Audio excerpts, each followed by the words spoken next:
Assalamualaikum warahmatullahi wabarakatuh. Alhamdulillahi rabbil alamin. Wassalatu wassalamu ala sayyidil mursalin. Wa ala alihi wa sahbihi ajma'in. Rabbi syarah li sadri wa yassir li amri. Wahlul uqdatam min lisani yafqahu qawli.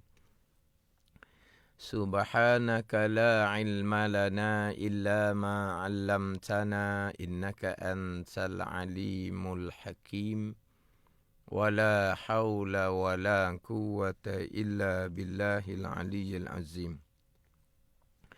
Syukur alhamdulillah bersua kembali kita untuk minggu ini di Manis FM dalam program Talaki Safinatun Najah menggunakan pakar kitab Safinatun Najah.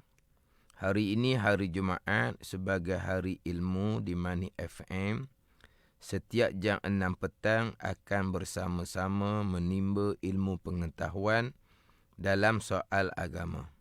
Kita juga sekarang ini bersiaran langsung di FB Mani FM dan anda semua boleh kongsikan live tersebut bersama yang lain.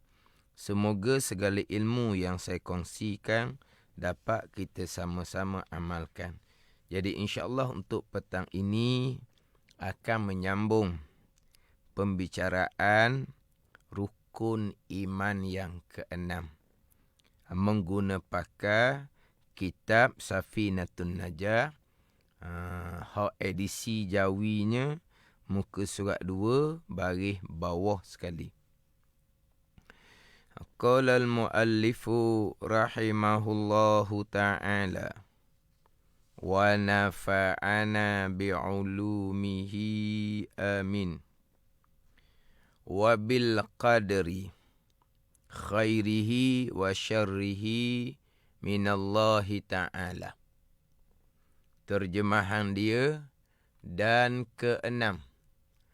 Keenam daripada 6 rukun iman. Percaya pada takdir Allah Subhanahu wa ta'ala. Qadar, takdir satu makna. Baik adalah qadar takdir Allah, baik iman dan ta'ah. Dan jahat qadar dan takdir Allah. Jahat, kufur dan maksiat seseorang. Daripada Allah Subhanahu wa ta'ala, yakni daripada qada dan qadar Allah Subhanahu wa ta'ala. Qada, kehendak, ketentuan, ketetapan, keputusan Allah yang bersifat dengan iradah, muafakah, selaras dengan sifat ilmu Allah Subhanahu wa ta'ala. Dan qadar, yakni perbuatan Allah Subhanahu wa ta'ala yang bersifat dengan qudrah. Jadi di rukun iman yang keenam keluar 2 pegangan. Telah selesai membicarakan berkaitan dengan qada. Pegangan yang pertama daripada 2 pegangan pada rukun iman yang keenam. Jadi sekarang masuk pada pembicaraan qadar. Pembicaraan qadar, perbuatan Allah Subhanahu wa ta'ala yang bersifat dengan qudrah. Jadi untuk minggu ini, pembicaraan rukun iman yang keenam, slot yang ke-22 dan juga slot yang ketiga pada membicarakan qadar. Pegangan yang kedua daripada 2 pegangan pada rukun iman yang keenam. Kemudian 2 slot yang terdahulu saya menekankan berkaitan dengan keesaan Allah Subhanahu wa ta'ala pada perbuatan. Yang mana pada pembicaraan qadar adalah pembicaraan kudrah Allah Subhanahu wa ta'ala. Kalau kita biasa belajar tauhid kaedah sifat 20, hak qada pergi kepada iradah. Qadar pergi kepada qudrah. Qada kena kepada ta'alluq tanjizi qadim bagi iradah, muwafaqah dengan ta'alluq tanjizi qadim bagi ilmu. Ini istilah ilmu. Kemudian qadar pergi kepada ta'alluq tanjizi hadis bagi qudrah. Jadi qadar adalah pergi kepada pembicaraan sifat qudrah. Tetapi di dalam susunan kaedah sifat 20, sebelum membicarakan sifat qudrah, sifat yang ketujuh, sifat yang keenam adalah sifat wahdaniyah, keesaan.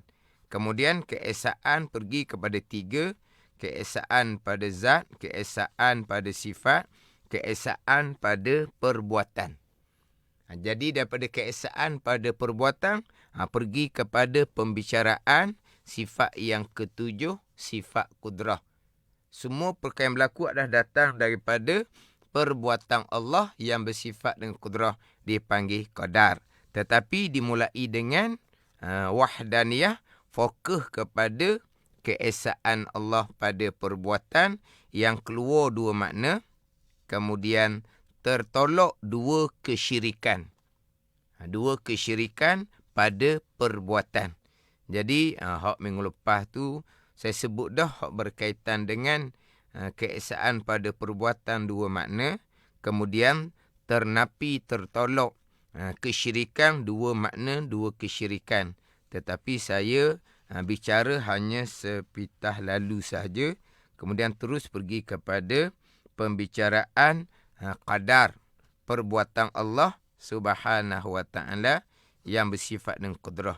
Jadi untuk slot minggu ini, jadi sebelum saya pergi kepada pembicaraan qadar, perbuatan Allah Subhanahu wa ta'ala yang bersifat dengan qudrah, saya nak perinci sedikit lagi lah berkaitan dengan wahdaniyah, keesaan Allah Subhanahu wa ta'ala pada perbuatan yang keluar 2 makna dan ternapi, tertolak 2 kesyirikan pada perbuatan.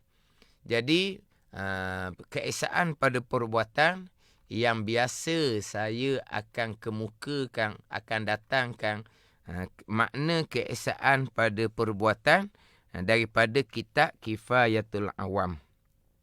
Kitab Tauhid sifat 20, Kifayatul Awam. Apakah makna keesaan pada perbuatan?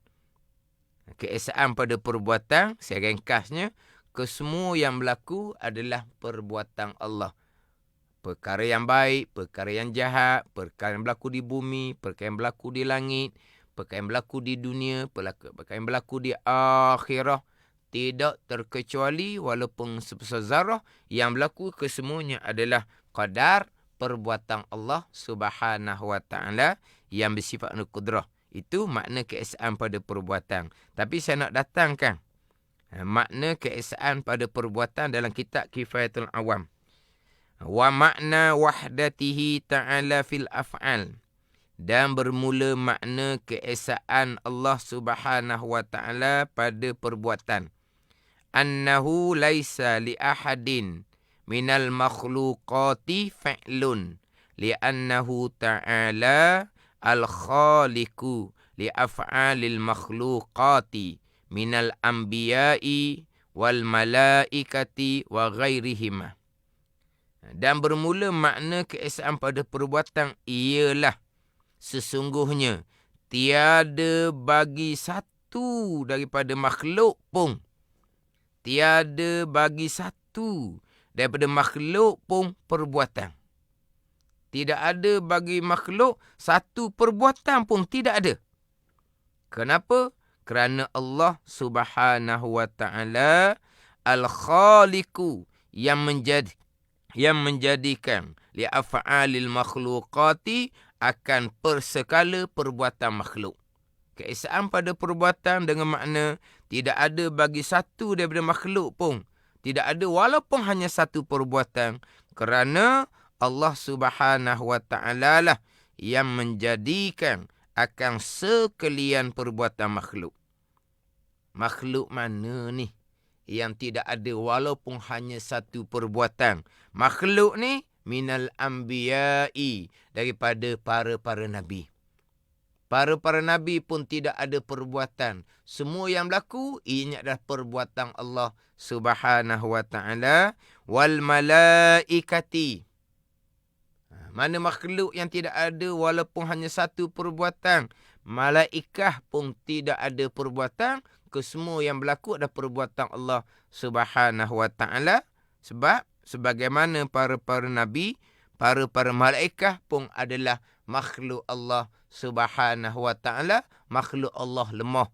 Yang berlaku kesemuanya adalah perbuatan Allah Subhanahu wa ta'ala, datang daripada kekuasaan Allah Subhanahu wa ta'ala yang bersifat dengan kudrah, dan selain daripada para anbiya, dan selain daripada para malaikat, makhluk tidak ada perbuatan. Kesemua perbuatan yang berlaku adalah perbuatan Allah Subhanahu wa ta'ala. Itu makna keesaan pada perbuatan. Saya nak tambah sikit lagi dalam kitab Kifayatul Awam. Wala tufassir al-wahdata fil af'ali biqaulika laisa li ghairillahi fi'lun ka fi'lihi li'annahu yaqtadi anna li ghairillahi fi'lun lakinnahu laisa ka fi'lihi ta'ala wa huwa batilun bal huwallahu ta'ala al-khaliqu li'af'ali kulliha. Dan jangan engkau tafsirkan, jangan engkau huraikan keesaan pada perbuatan dengan kata engkau. Jangan engkau hura dengan kata seumpama ni. Jangan hura pada pembicaraan keesaan pada perbuatan dengan engkau kata gini. Jangan. Mana? Tidak ada bagi selain daripada Allah perbuatan. Dengan makna tidak ada bagi makhluk perbuatan yang seperti perbuatan Allah. Jangan kata gitu. Jangan kata ketika menghuraikan keesaan pada perbuatan dengan engkau kata tidak ada bagi selain daripada Allah, yakni makhluk. Tidak ada bagi makhluk satu perbuatan yang seperti perbuatan Allah. Tak boleh kata gitu. Kenapa tak boleh kata gitu? Kerana kalau kata seumpama tu memberi faham akan bahawasanya bagi selain daripada Allah, yakni makhluk, memberi faham akan bahawasanya bagi makhluk Allah ada perbuatan. Akan tetapi tidak seperti perbuatan Allah. Seumpama tu adalah batil, palsu. Kenapa? Bahkan Allah Ta'ala jualah yang melakukan sekalian perbuatan. Ketika menghuraikan keesaan pada perbuatan, jangan kau kata gini. Tidak ada bagi makhluk satu perbuatan yang seperti perbuatan Allah. Fahamnya, makhluk ada perbuatan. Cuma tidak seperti perbuatan Allah. Makhluk ada perbuatan, cuma tidak seperti perbuatan Allah. Salah gitu. Sebab makhluk tidak ada walaupun satu perbuatan. Kesemua perbuatan yang berlaku perbuatan Allah.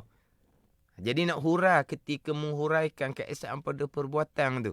Jangan lagi kata tidak ada bagi makhluk satu perbuatan yang seperti perbuatan Allah. Tak boleh hura gitu. Sebab apa? Akan bawa faham bahawa makhluk ada perbuatan. Cuma perbuatan makhluk tidak seperti perbuatan Allah. Salah. Sebab apa? Sebab makhluk langsung tidak ada perbuatan. Bukan kata makhluk tidak ada perbuatan yang seperti perbuatan Allah. Bukan. Makhluk tidak ada walaupun satu perbuatan. Semua yang berlaku adalah perbuatan Allah. Ni sidang pendengar kena ambil faham molek. Tak boleh kata makhluk ni ada perbuatan seperti perbuatan Allah. Tidak ada bagaimana satu perbuatan seperti perbuatan Allah. Beri faham makhluk ni ada perbuatan. Ini pada membicarakan keesaan Allah pada perbuatan. Pada percakapan asbab, memanglah kita menyandarkan satu-satu perbuatan kepada perbuatan makhluk. Itu tak salah. Hak tadi tu jangan kata tidak ada bagi makhluk satu perbuatan yang seperti perbuatan Allah. Memberi faham makhluk ada satu perbuatan cuma tak seperti perbuatan Allah. Salah gitu sebab makhluk langsung tak ada perbuatan. Itu hakiki pegangan kita keesaan Allah pada perbuatan. Ada pun yang kita duk cakap, saya perbuat, seseorang perbuat. Maknanya ini adalah perbuatan ni, perbuatan ni perbuatan malaikah, perbuatan ni perbuatan jin, perbuatan ni perbuatan syaitan. Perbuatan ni perbuatan yang dilakukan oleh binatang. Itu tak salah pun. Itu cakap asbab. Tapi apa yang berlaku ke semua tu adalah perbuatan Allah Subhanahu wa ta'ala. Itu makna keesaan pada perbuatan. Kemudian keesaan pada perbuatan keluar dua makna. Satunya, perbuatan Allah tidak bersekutu, tidak berkongsi dengan perbuatan makhluk. Perbuatan Allah semata-mata. Sekalian perbuatan Allah tidak bersekutu, tidak berkongsi dengan perbuatan makhluk. Itu makna keesaan pada perbuatan. Satu makna laginya, perbuatan Allah jualah yang mengadakan segala-gala perkara, makhluk langsung tidak ada perbuatan. Itu dua makna keesaan pada perbuatan. Satunya, perbuatan Allah tidak bersekutu, tidak bekerjasama dengan perbuatan makhluk. Kalau bersekutu, bersama dengan perbuatan makhluk, hak ni dia panggil kam muttasil pada perbuatan.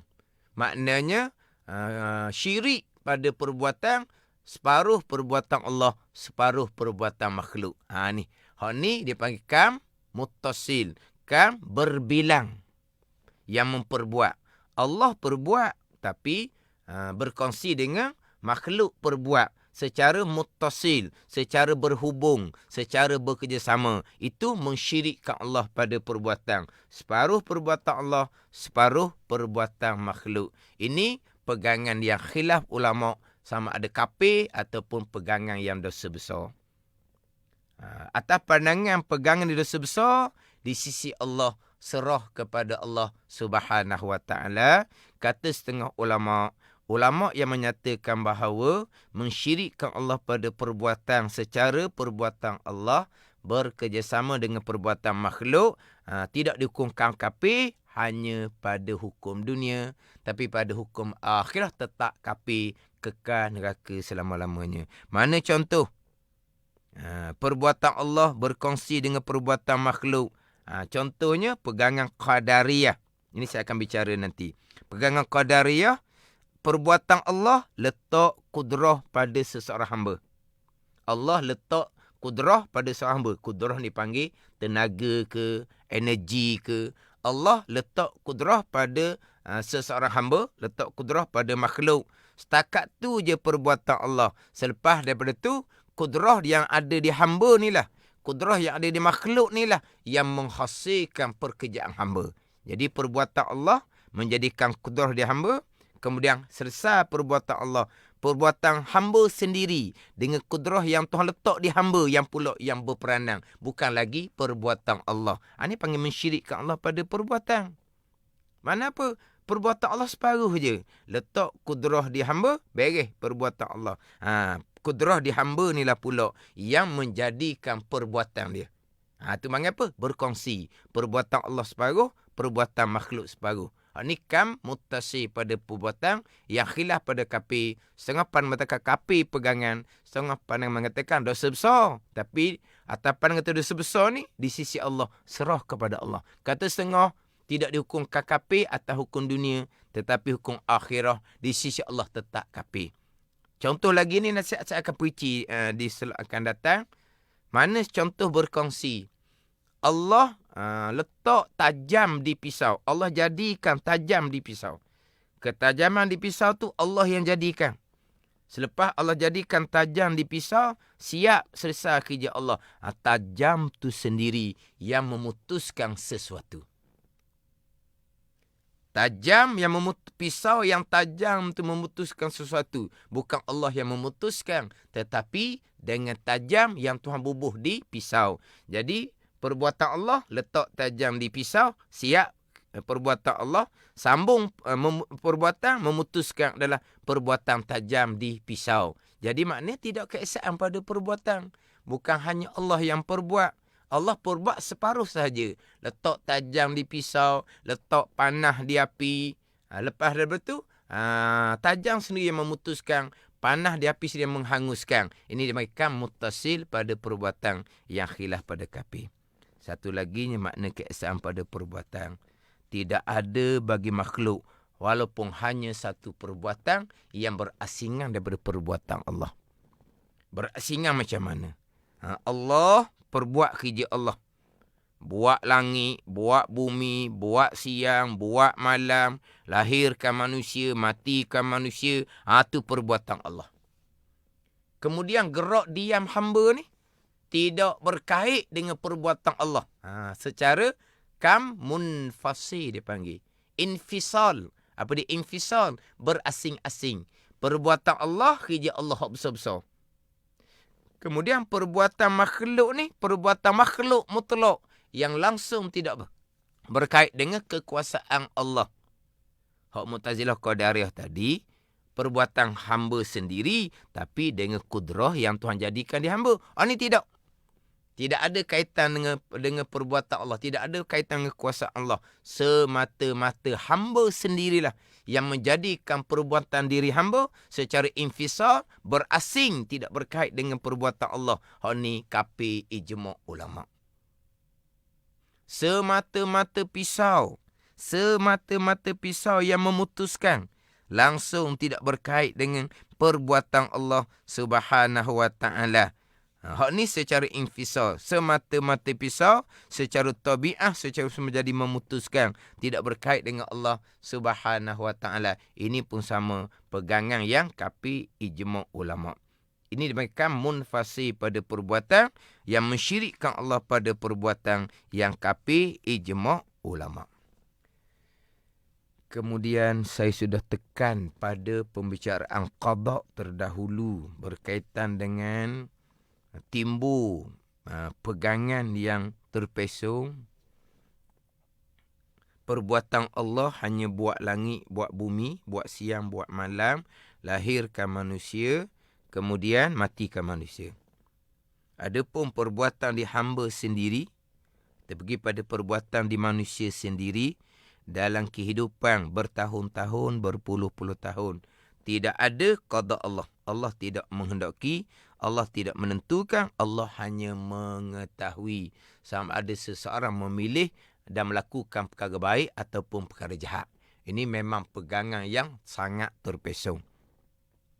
Allah tidak mengqadakkan, Allah tidak menghendaki, tidak menentukan, tidak ada iradah. Tapi Allah hanya mengetahui seseorang hamba akan memilih dan melakukan perkara baik dan perkara jahat.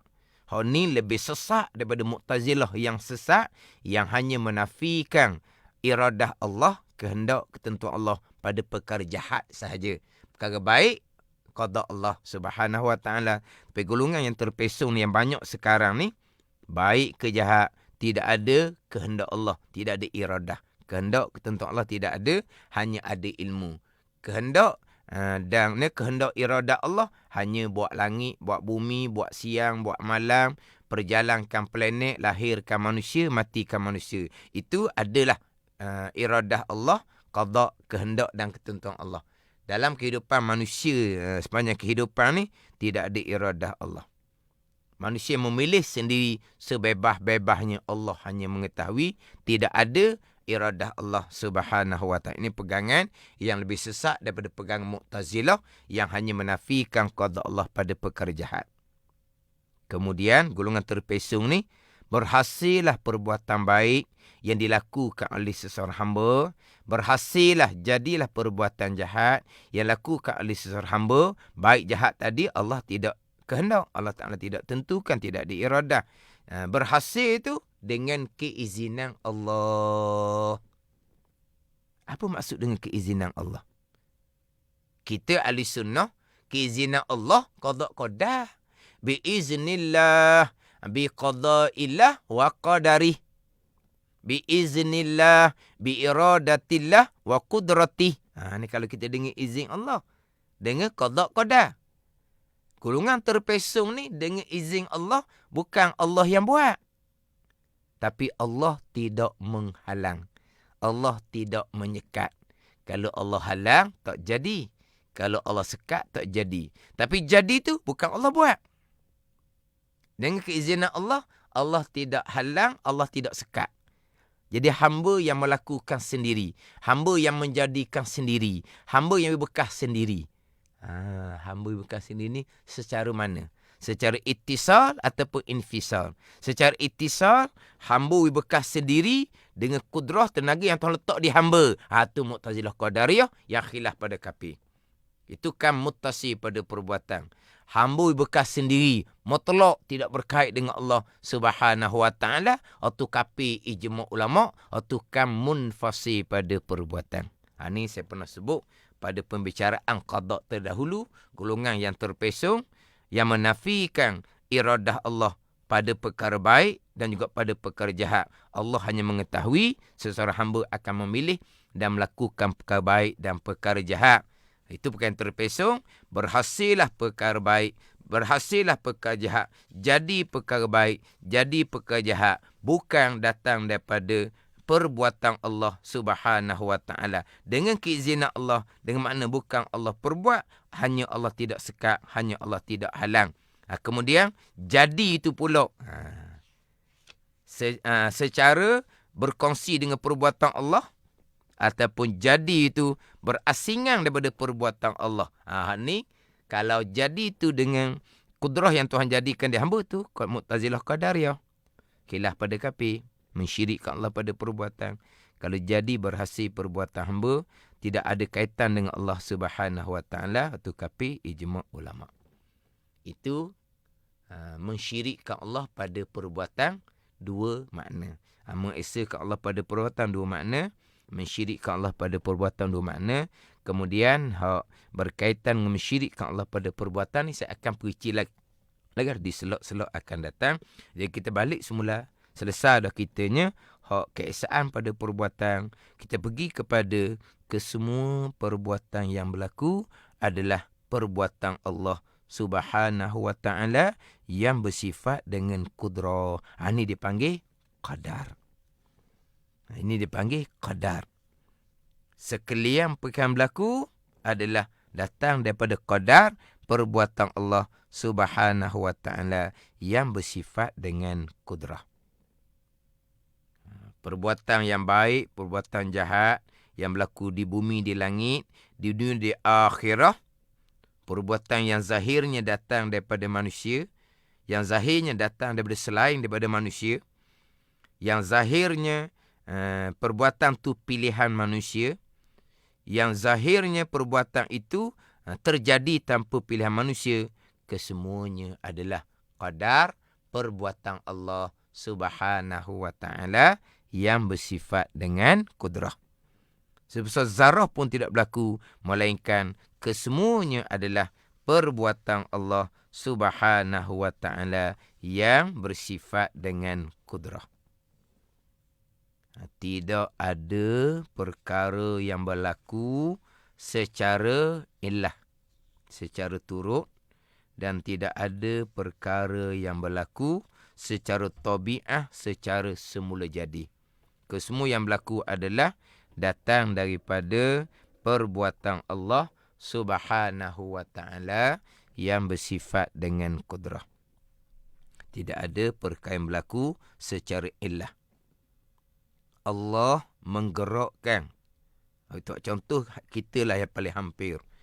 Allah menggerakkan tubuh kita. Maka ketika Allah menggerakkan tubuh kita, apa barang yang ada pada tubuh kita akan bergerak sama. Sebagaimana bergerak tubuh kita, perbuatan Allah, bergerak sekalian yang ada pada tubuh kita pun adalah perbuatan Allah Subhanahu wa taala. Sekalian yang berlaku adalah perbuatan Allah Subhanahu wa taala. Jadi Allah lah yang memperbuatkan tubuh kita bergerak. Di saat tubuh kita bergerak, apa benda yang ada pada tubuh kita bergerak turut bergerak sama. Bergeraknya semua benda yang ada pada tubuh kita adalah perbuatan Allah Subhanahu wa ta'ala. Bukan hanya turut semata-mata. Bergerak barang di tubuh kita bukan Allah perbuat. Cukup Allah menggerakkan tubuh. Bergerak barang di tubuh bukan Allah lagilah buatnya. Hak tu mustahil sama sekali. Tidak ada perkara berlaku secara turut. Kesemuanya adalah perbuatan Allah Subhanahu wa ta'ala. Itu pegangan kita. Sekalian perkara tidak terkecuali walaupun sebesar zarah.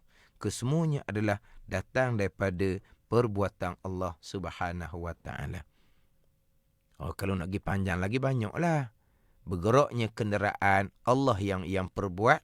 Ketika kenderaan bergerak, yang ada atas kenderaan akan bergerak sama. Yang menggerakkan yang ada dalam kenderaan adalah perbuatan Allah Subhanahu wa ta'ala. Bukan Allah hanya menggerakkan kenderaan. Bukan bergerak sekalian yang ada di dalam kenderaan adalah perbuatan Allah Subhanahu wa ta'ala. Sekalian perkara. Itu saja. Sekalian perkara. Maknanya, kalaulah di tubuh kita tu ketika Allah gerakkan tubuh kita tu, ada benda yang sangat halus. Habuk ke, kumang ke, semut yang kecil ke, tubuh bergerak. Habuk di tubuh kita, di baju kita akan bergerak. Kumang di tubuh kita, di baju kita akan bergerak. Semut yang di tubuh kita, di pakaian kita pasti akan bergerak. Bergeraknya habuk, bergeraknya kumang, bergeraknya semut yang halus, ianya adalah perbuatan Allah Subhanahu wa ta'ala. Sekalian perbuatan Allah, sekalian qadar Allah Subhanahu wa ta'ala, tidak terkecuali walaupun sebesar zarah. Ini kita bicara kita atas nama ikhtiar dan usaha. Zahirnya kita memilih, kita melakukan. Dan kita memang wajib berpegang. Kita sebagai hamba ada dinamakan ikhtiar, pilihan. Ada dinamakan usaha gerak diam. Wajib kita berpegang.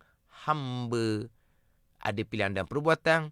Tapi diri pilihan dan perbuatan hamba tetap qada dan qadar Allah Subhanahu wa ta'ala. Ni dalam FB ni, anti Imah Umar ada bertanya, gerak hati yang jahat pun Allah gerakkan ke ustaz. Semua yang berlaku qada dan qadar. Di hati gerak hati jahat, Allah telah mengqadakkan pada azal, Allah telah menghendaki menentukan pada azal. Di saat gerak hati yang jahat tu Allah yang gerakkan. Jawapannya sekalian qada dan qadar. Terdetik di hati, qada dan qadar. Berkelip mata memandang, qada dan qadar. Bergerak nadi kita yang kita tidak sedari, qada dan qadar. Sekalian. Cukuplah sekalian. Tapi bolehlah tanya, gerak hati yang jahat pun Allah gerakkan ustaz. Sekalian. Tidak terkecuali walaupun sebesar qada dan qadar. Tapi gerak hati yang jahat ni tidak boleh disandar kepada qada dan qadar. Itu kena sandar pada diri sendiri. Sebab kita wajib beradab. Yang baik daripada Allah, yang tak baik di sini tu adab. Kita sudah bicara panjang pada ketika membicarakan berkaitan dengan qada. Itu sidang pendengar boleh mengikuti kembalilah. Ada dalam FB Money FM. Selain daripada bila ada FB Money FM, sekarang Radio Money FM live dalam radio boleh didengari. Kemudian beruntungnya disertakan dengan live FB. Bila disertakan dengan live FB, dalam live FB tu masih lagi ada simpanan. Maknanya selain daripada sidang pendengar boleh share kepada orang yang lain, sidang pendengar boleh simpan, boleh himpun, boleh simpan, boleh dengar berulang kali. Itu kelebihan apabila Money FM selain daripada live dan radio disertakan dengan live FB. Jadi sekalian perkara, sekecil-kecil perkara yang berlaku adalah datang daripada perbuatan Allah. Jadi seperti hilang tajuk sayanya pula. Balik semula tadi kepada usaha kita. Kita ada pilihan, kita ada usaha, kita wajib berpegang. Walaupun hakikinya pilihan dan usaha kita tetap qada dan qadar Allah. Kita letak pada usaha kita. Contohlah kalau kita pergi ke beli barang. Beli barang. Kita di Terengganu ni beli di Sabasung ke contohnya. Kita beli barang.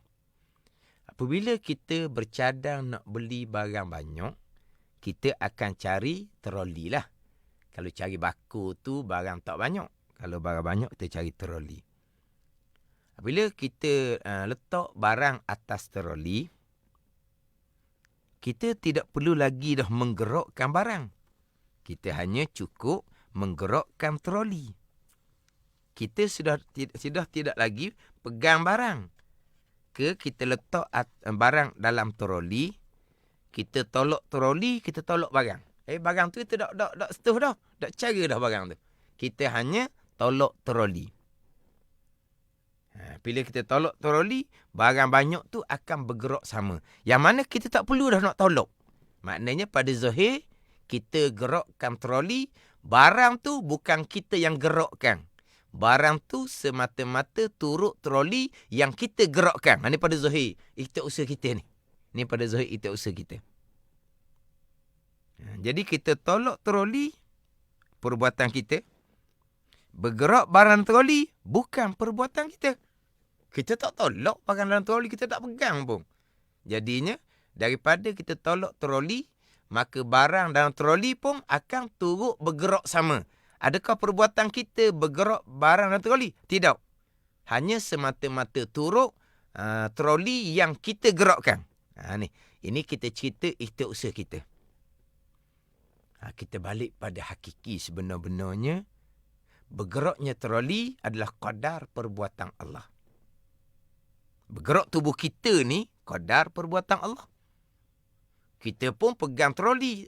Tubuh kita bergerak, troli pun bergerak. Troli bergerak, qadar perbuatan Allah. Barang dalam troli pun tu bergerak, qadar perbuatan Allah Subhanahu wa ta'ala. Jadi kalau kita nak contoh ikhtiar usaha kita yang lemah ni lah. Maknanya kalau kita ikhtiar usaha kita yang kita sandarkan pada zahir tadi, kita hanya menggerakkan troli. Barang dan troli bukan kita yang gerakkan. Semata-mata turut troli yang bergerak yang kita gerakkan. Ni kalau cerita kepada hak zahir perbuatan kita, usaha kita. Tapi balik pada pegangan kitanya, bergerak kita sendiri qadar perbuatan Allah, bergerak troli itu sendiri qadar perbuatan Allah, dan bergerak sekalian barang yang ada dalam troli, besar ke kecil, banyak mana, kesemuanya adalah qadar perbuatan Allah Subhanahu wa ta'ala. Tidak ada perkara yang berlaku secara illah, secara turut. Ini cerita bab pegangan. Cerita bab cakap sebab, tu saya sebut dalam minggu lepas, itu hanya percakapan isnad majazi sandar kepada asbab yang tidak salah sama sekali. Kita biasalah cakap sebab lah kita pergi. Cakap sebab. Apabila berlakunya air melempah banjir. Air melempah banjir. Kita ni duduk dekat musim dah ni. Mudah-mudahan kita semua dilindungi oleh Allah Subhanahu wa ta'ala. Apabila berlaku banjir, air melempah. Bila air melempah ni, yang akan bersekali dengan air, apa dia? Dengan lumpurnya, dengan sampah sarapnya. Kalau air tu besar, dengan kayu-kayunya, kalau air tu besar. Kayu pula bukan kayu biasa, kayu baloknya, contoh. Jadi, sampah sarap, lumpur, perkara apa yang bersekali dengan air tu, air yang bawa. Tu pada zahir. Kita cakap gitu juga.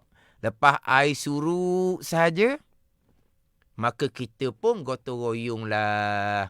Membersihkan sampah, membersihkan lumpur. Kita pun katalah, sampah ni air bawa. Sapoh ni bersekali dengan air. Lumpur ni air bawa. Lumpur ni bersekali dengan air. Itu cakap asbab. Tak ada salah apa tu. Tapi kita balik kepada qadar perbuatan Allah. Mengalirnya air, bergeraknya air adalah qadar perbuatan Allah.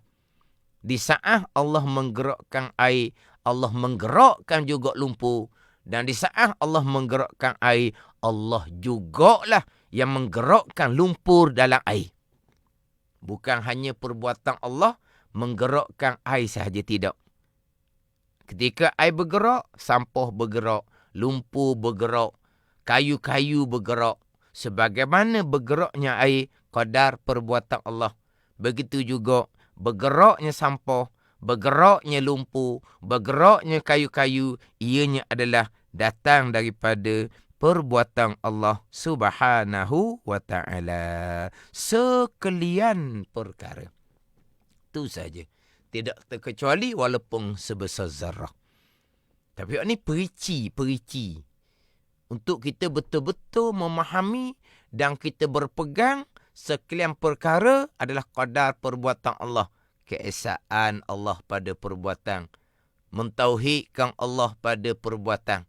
Semua yang berlaku adalah qadar perbuatan Allah Subhanahu wa ta'ala.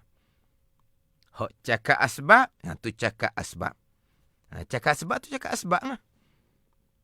Kereta bergerak, orang dalam kereta akan bergerak. Bah bergerak, orang kereta akan bergerak. Kalau kata perahu, kapal bergerak, orang dalam perahu dan kapal akan bergerak sama. Bergeraknya kereta, orang di dalamnya. Bergeraknya bah, beserta orang di dalamnya. Bergeraknya kapal, serta orang di dalamnya. Bergeraknya perahu, serta orang di dalamnya. Kesemuanya adalah perbuatan Allah Subhanahu wa ta'ala. Ni. Sekalian perbuatan Allah Subhanahu wa ta'ala. Tapi kita ahli sunnah wal jamaah wajib berpegang. Kita ada pilihan dan perbuatan. Walaupun hakikinya pilihan dan perbuatan kita tetap qada dan qadar Allah Subhanahu wa ta'ala. Adapun Jabariyah langsung tidak berpegang. Hamba ada pilihan dan perbuatan. Walaupun hakikinya adalah Jabariyah. Tapi tetap wajib berpegang. Hamba ada pilihan dan perbuatan. Sebab ada tu soalan Misbahul Talib tu. Dia ada tanya persoalan. Perbezaan dengan Jabariyah. InsyaAllah lah. Saya akan bicara di slot akan datanglah berkaitan dengan Jabariyah. Sekarang ni pun kita sudah ada di penghujung. Kita ahli sunnah wajib berpegang. Hamba ada pilihan dan perbuatan. Walaupun hakikinya pilihan dan perbuatan tetap qada dan qadar Allah Subhanahu wa ta'ala. Jabariyah langsung tidak berpegang. Hamba ada pilihan dan perbuatan. Walaupun pada hakikinya memang hamba langsung tidak ada pilihan dan perbuatan. Sekalian qada dan qadar Allah Subhanahu wa ta'ala. Sekalian kehendak tuan-tuan Allah pada azal. Sekalian adalah qadar perbuatan Allah Subhanahu wa ta'ala yang bersifat dengan qudrah. Wallahu a'lam. Bismillahirrahmanirrahim. Alhamdulillahirabbil alamin. Wassalatu wassalamu ala sayyidil mursalin wa ala alihi wa sahbihi ajma'in. Allahumma aftah alaina futuhal arifin. Allahumma allimna ilma akdamin. Wa fahimna famasabikin. Warzuqna ruqat talibin. Allahumma zidna ilman wa alhiqna bis salihin. Wa sallallahu ala sayyidina Muhammadin wa ala alihi wa sahbihi wa sallam. Walhamdulillahi rabbil alamin. Wassalamualaikum warahmatullahi wabarakatuh.